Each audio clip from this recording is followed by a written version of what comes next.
नमस्कार विद्यार्थी मित्रांनो, नळसखी या युट्यूब चॅनलमध्ये आपल्या सगळ्यांचं स्वागत आहे। अकोला महानगरपालिकेकडून आरोग्य विभागांतर्गत नवी पदभरती जाहीर झाली आहे। राष्ट्रीय आरोग्य अभियानांतर्गत ही पदभरती होत असून यात एएनएम आणि टीबी हेल्पर अशी महत्त्वाची पदे भरली जाणार आहेत। अकोलाकरांसाठी स्थिर नोकरी, चांगलं वेतन आणि सरकारी मान्यता म्हणजे एक उत्तम संधी आरोग्य विभागात करिअर करण्यासाठी। या व्हिडिओमध्ये आपण संपूर्ण माहिती बघणार आहोत। पदाची संख्या किती असणार आहे, शैक्षणिक पात्रता, वयोमर्यादा, वेतनमान आणि अर्जाची संपूर्ण माहिती। व्हिडिओ शेवटपर्यंत नक्की पहा। त्यापूर्वी चॅनलवर नवीन असाल तर नळसखी या युट्यूब चॅनलला सबस्क्राइब करून घ्या। मित्रांनो, या ठिकाणी बघा, राष्ट्रीय आरोग्य अभियानांतर्गत ही पदे भरली जाणार आहेत। एएनएम आणि टीबी एचयूची ही पदे असणार आहेत। एएनएम ची एकूण 16 पदे भरली जाणार आहेत। त्या 16 पदे ही कॅटेगरी नुसार आहेत। एनटीसी साठी 2 पदे असणार आहेत, एससीबीसी साठी 5 पदे असणार आहेत, ईडब्ल्यूएस साठी 4 पदे आणि ओपन साठी 5 पदे अशी एकूण 16 पदे भरली जाणार आहेत।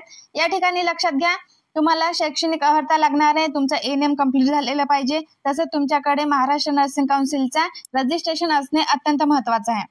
त्यानंतर तुम्हाला एएनएम साठी फॉर्म भरायचा असेल तर वयोमर्यादा असणार आहे। ओपन कॅटेगरीसाठी 18 ते 38 वर्ष आणि इतर कॅटेगरीसाठी 18 ते 43 वर्ष। तुमच्याकडे जर एएनएम या पदासाठी एनयूएचएम मध्ये तुम्ही पूर्वी काम केलं असेल आणि तुमच्याकडे 5 वर्षाचा अनुभव असेल, या 5 वर्षाचा अनुभव असेल तर तुम्हाला 5 वर्षाची सूट दिली जाणार आहे। म्हणजे तुम्हाला वयोमर्यादेमध्ये 43 पेक्षा जास्त वय असेल तरी तुम्ही फॉर्म भरू शकता, परंतु तुमच्याकडे एक्सपिरियन्स सर्टिफिकेट असणे महत्त्वाचे आहे। या ठिकाणी तुमची निवड झाली, तुम्हाला दरमहा 18,000 रुपये एवढे वेतन देण्यात येणार आहे। त्यानंतरचं पद असणार आहे बघा टीबीएचयूचं। या टीबीएचयूचे एकच पद भरल्या जाणार आहे। त्यासाठी तुम्हाला ग्रॅज्युएशन इन सायन्स म्हणजे तुमचं ग्रॅज्युएशन हे सायन्स मध्ये झालेलं असणं गरजेचं आहे। त्यानंतर तुम्ही आरोग्य विभागामध्ये एमपीडब्ल्यू, एलएचव्ही, एएनएम किंवा हेल्थ वर्कर म्हणून काम केलेलं असावं, असा तुमच्याकडे अनुभव असेल तर या ठिकाणी तुम्हाला प्राधान्य देण्यात येणार आहे। त्यानंतर तुमचं एमएसडब्ल्यू जर कंप्लीट झालं असेल तरी तुम्हाला या ठिकाणी प्राधान्य देण्यात येणार आहे। वयोमर्यादा असणार आहे ओपन कॅटेगरीसाठी 18 ते 38 वर्ष आणि इतर कॅटेगरीसाठी 18 ते 43 वर्ष। एक लक्षात घ्या, एकच जागा आहे आणि ती पण विजेसाठी आहे, म्हणून तुम्ही 18 ते 43 वयोमर्यादा असणार आहे या पदासाठी। तुमची या ठिकाणी निवड झाली तर तुम्हाला दरमहा 15,000 रुपये एवढं वेतन देण्यात येणार आहे।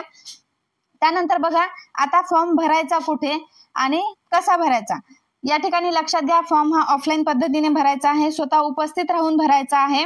तुम्हाला पत्ता दिलेला आहे। आता फॉर्म भरायची तारीख असणार आहे दिनांक 27/10/2025 ते 31/10/2025 पर्यंत तुम्ही फॉर्म भरू शकता। म्हणजे तुमच्याकडे खूप कमी टाइम असणार आहे मित्रांनो। तुम्हाला सगळा फॉर्म हा व्यवस्थितरित्या भरून त्याला सगळी कागदपत्रे जोडायची आहेत, अनुभव प्रमाणपत्र जोडायचं आहे। त्यानंतर एक महत्त्वाची गोष्ट, तुम्हाला या ठिकाणी डिमांड ड्राफ्ट लावणे खूप महत्त्वाचं आहे। आता डिमांड ड्राफ्ट किती असणार आहे, ओपन कॅटेगरीसाठी 150 रुपये आणि अदर कॅटेगरीसाठी 100 रुपये असा डिमांड ड्राफ्ट असणार आहे।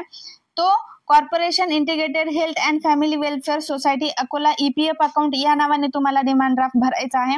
तो डिमांड ड्राफ्ट आपल्या फॉर्मच्या पाठीमागे लावायचा आहे। डिमांड ड्राफ्टवर स्वतःचे नाव लिहायचे आहे आणि कोणत्या पदासाठी अर्ज करत आहोत ते लिहायचं आहे। नंतरच तुम्ही फॉर्मला तो अटॅच करायचा आहे आणि स्वतः उपस्थित राहून किंवा तुमचे रिलेटिव्ह जाऊन तुम्ही त्यांच्या थ्रू पण फॉर्म भरू शकता।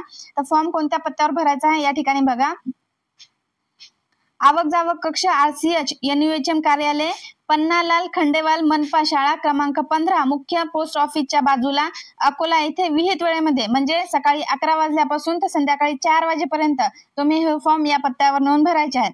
तसेच एक लक्षात घ्या, टपालाने तुम्ही जर फॉर्म भरत असाल तर वेळेमध्ये फॉर्म तुमचे पोहोचले तर ते ग्राह्य धरल्या जातील आणि वेळेच्या नंतर म्हणजे 31/10/2025 रोजी संध्याकाळी 4 वाजेच्या नंतर तुमचा फॉर्म जर पोहोचला असेल तर तो अपात्र धरण्यात येणार आहे। या ठिकाणी तुमचा फॉर्म अमान्य होईल।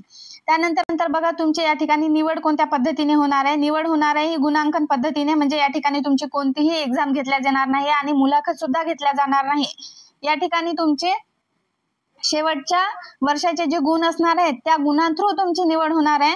म्हणजे बघा, पदासाठी आवश्यक क्वालिफिकेशन एक्झाम मध्ये अंतिम वर्षाच्या गुणांच्या आधारे, तर तुम्हाला अंतिम वर्षामध्ये जेवढे गुण दिले जातील त्या गुणाला पर्सेंटेज काढण्यात येईल आणि पर्सेंटेज नुसार एकूण तुम्हाला 50 गुण असणार आहेत। त्यानंतर तुम्हाला, आता तुम्ही एएनएम साठी फॉर्म भरत असाल परंतु तुमचं जीएनएम झालं असेल, बीएससी झाली असेल म्हणजे हायर एज्युकेशन तुमच्याकडे असेल तर तुम्हाला या ठिकाणी त्यासाठी 20 गुण दिले जाणार आहेत। त्यानंतर बघा, त्या पदासंबंधी तुमच्याकडे अनुभव असेल तर एका वर्षासाठी 6 गुण असे जास्तीत जास्त तुम्हाला 30 गुण दिले जाणार आहेत। असे एकूण 100 गुण दिले जाणार आहेत. त्या 100 गुणांपैकी तुम्हाला जेवढे मार्क्स मिळतील त्यानुसार तुमची निवड यादी होणार आहे.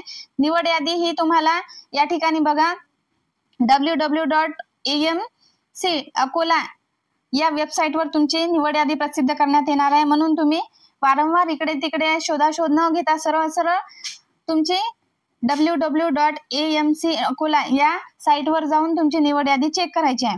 आता एक लक्षात घ्या, तुम्हाला या ठिकाणी काय करायचं आहे, तुम्हाला फॉर्म सोबत वयाचा पुरावा जोडायचा आहे. त्यानंतर तुम्ही ज्या पदासाठी अप्लाय करणार आहात त्याची सगळी कागदपत्रे जोडायची आहेत. 10वी 12वीची गुणपत्र जोडायचे आहे. नंतर तुमच्याकडे एएनएम साठी फॉर्म भरत असाल तर एएनएमच्या पदाचे रजिस्ट्रेशन असणे खूप महत्वाचं आहे. त्यानंतर तुम्ही शासकीय संस्थेमध्ये काम केलं असेल तर त्याचा अनुभव प्रमाणपत्र या ठिकाणी जोडायचं आहे. अनुभव प्रमाणपत्र तुमच्याकडे असेल तर तुम्हाला या ठिकाणी प्राधान्य देण्यात येणार आहे. एक लक्षात घ्या, TBHV या पदासाठी तुम्ही फॉर्म भरत असाल तर या पदासाठी अर्ज हे TBHV कार्यालय चिवचिव बाजाराच्या पाठीमागे स्वीकारला जाणार आहेत. म्हणजे त्या ठिकाणी TBचं एक ऑफिस आहे, त्या ठिकाणी तुम्ही फॉर्म सबमिट करायचे आहेत. त्यानंतर बघा, हा फॉर्मचा सगळा नमुना आहे. हा फॉर्मचा नमुना आपल्या टेलिग्राम चॅनलवर आपण देणार आहोत. त्या ठिकाणाहून तुम्ही उचलू शकता. या ठिकाणी सगळी कागदपत्र याला जोडायचे आहेत. आणि एक लक्षात घ्या, तुम्ही जर दोन्ही पदासाठी फॉर्म एकदाच भरत असाल तर वेगवेगळा फॉर्म भरायचा आहे. एकच फॉर्म दोन्ही पदासाठी अप्लाय नसणार आहे आणि दोन्ही पदासाठी वेगवेगळा डिमांड ड्राफ्ट लावायचा आहे. त्यानंतर बघा मित्रांनो, तुम्हाला दिलेल्या पत्त्यावरच फॉर्म भरायचा आहे. तुम्ही किंवा तुमचे रिलेटिव्ह जाऊन फॉर्म भरू शकता. एएनएमची पदे खूप कमी आहेत मित्रांनो, कारण आता जास्त पदभरत्या निघत नाहीये, त्यामुळे तुम्ही ही संधी सोडू नका. आणि ही पदभरती कंत्राटी जरी असली तर या ठिकाणी बघा तुम्हाला 11 महिने 29 दिवसाचा कालावधी असणार आहे, जो तुमचा 1 वर्षाचा कालखंड असेल. म्हणजे एक ऑर्डर असेल, त्यानंतर तुमची ऑर्डर रिन्यू केल्या जाईल. या ठिकाणी तुम्हाला काढून टाकण्यात येणार नाहीये. ही रिन्यू केल्याच्या नंतर तुम्हाला असे 10 वर्ष तुमचे सेवेचे पूर्ण होतील. त्यानंतर तुम्हाला शासन निर्णयानुसार परमनंट केला जाईल. आता बरेचसे कंत्राटी कर्मचारी आपले जुने जे आहेत, ज्यांनी NUHM मध्ये काम केलेलं आहे, ते कर्मचारी भरपूर ठिकाणी परमनंट झालेले आहेत. क्वचितच जिल्हे आहेत अजून त्यांच्या ऑर्डर निघालेल्या नाहीत, त्या सुद्धा लवकरात लवकर निघतील. म्हणून मित्रांनो, तुम्ही ही संधी सोडू नका. एएनएमची पदभरती तुमच्यासाठी चांगली आहे, खास करून अकोलाकरांसाठी चांगली आहे. म्हणजे आपल्या स्थायी ठिकाणी आपल्याला चांगली नोकरी भेटायली आणि मानधन पण चांगलं भेटत आहे. शिवाय गव्हर्नमेंटचा अनुभव सुद्धा भेटणार आहे. होती अकोला महानगरपालिकेची नव्या भरतीची संपूर्ण माहिती. अर्ज सादर करण्याची शेवटची तारीख चुकवू नका. पात्र उमेदवारांनी आजच आपली कागदपत्रे तयार ठेवा. या संधीचा फायदा घ्या. अशाच सरकारी भरती आणि अपडेटसाठी चॅनलला लाईक करा, शेअर करा आणि सबस्क्राईब करायला विसरू नका.